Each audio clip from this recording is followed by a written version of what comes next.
let's go and take out these guys. What do you want to use, Josh? Guns? Okay. So we're using the guns. That's the yellow button, by the way. Pressing and holding down the yellow button aims. Oops. And firing quickly fires quickly.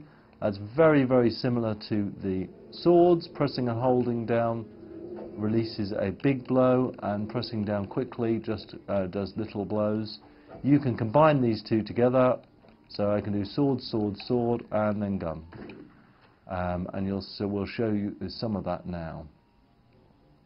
So if we now go in here, this is what we call a crescendo combat, where the two of us, all crescendo combat works fully with co-op play. So we can focus on our combat styles. So we're both doing sword play now. I'll switch to guns. I'll kind of defend Josh while he uses his superior sword skills. The more skilled we are at something, the more experience we'll get. So if you see that I got more experience for that hit there. Oops, that was a bad camera angle. I got more experience for that hit there because I shot that creature as Josh was hitting him with the sword. And it's that sort of level of skill which we're really... Are you going to finish him off? No, let's do another wave. Okay, let's take these ones out. I'm doing all the work here, by the way. So that was the final shot that I got off with there. So you can see how really this dynamic co-oping is featuring into the combat as well. So if I've got a henchman and I work with my henchman, I can get more experience because of the variety of moves that we do together. And just blending together with swords and guns, and the last piece of combat, which is a red button, which is magic, which we're not showing at the moment, but you can blend those together in your different styles. And really the reason we're doing that is because the dream is, if we're both hardcore gamers, we're really going to get the most out of this. If we're both casual gamers, we'll just be hitting this button like this. We'll be button mashing, whether it be with guns or with swords. Now, allowing people to button mash is very important if you want to make a game that is going to appeal to a really broad audience. Anyway, let's go and meet my family. This is my house where I moved my family into. I had to buy this house.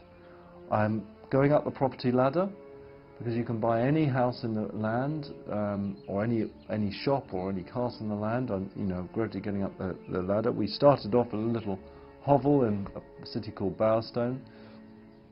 And my husband and 5-year-old child have been in this cottage now for about 6 months, and I haven't been home for about 6 months. So, it's going to be a bit of a tearful reunion. Let's go and see what actually happens. You can just see there's my son. This is all working under simulation, by the way.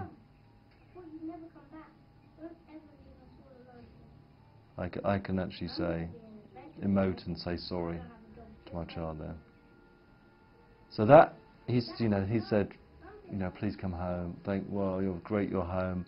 I want to be an adventurer like you. That's all triggered by simulation now. And that is going to pull at your heartstring if you haven't done that. Let's see how my husband reacts to me coming home. So you can hear he's a bit of a nag. And this is where the actual exploring with possibilities of Fable came out. Josh and I have been rehearsing this for a while now, and yesterday early afternoon, Josh found that he could do this. He could shoot my husband, and all from my child, and that's exactly because he's completely free to do that. This is all under simulation. This is not under script, and then he can laugh at it. And the final insult that he discovered today is he can then pick up the experience from shooting my husband. And it's that sort of freedom that we're offering. Fable 2 is different. It's a different game. It's going to be a different experience. You've never played co-op like this before. You've never played combat like this before. You've never played the story like this before, because of the freedom that it really offers you. And that freedom isn't restricted just to story bits. We've really focused on the freedom. The whole of the Fable 2 world is completely free roamable. So you're completely free to jump over those fences that you were constricted by in Fable 1. You can buy every single thing in the world, every single abode, every single shop, every single castle that you can get to in Fable 2. So we're thinking it's pretty cool. Any questions? Yeah, how do you adjust the game based upon whether you're playing cooperatively or not? Because it seems like if you have the same number of enemies in each area and you have two people to kill those enemies, then it might become a little too easy. Well, that's very interesting. We are dynamically looking at you and the way you play and the level that you are, and we're adjusting the difficulty around that. Now, what I don't want to do is make it exponentially harder for people who are coming in. So I think the traditional way is that co-op, if you've got someone co-oping, you increase the number of creatures, carte blanche. We don't do that. We look at your level, we look at your henchman's level, and we compare the two, we sum the two eventually, and that gives us what the enemies should be that should be attacking. If you're particularly good at combat, both of you are good at combat, you'll find that combat's going to be a little bit more challenging. But I really want to make sure that experienced gamers can play with people who haven't played role-playing games before, or any sort of games before. That's why we've really paid attention to this camera. It's so important. A lot of people will actually end up doing, who play games like this, it's very hard for me to do this, but you know what I mean, is if you give them a controller, for inexperienced casual players will end up running against things like this for hours on end. And they'll feel frustrated. So we've really tried to balance this so that anybody can play this game.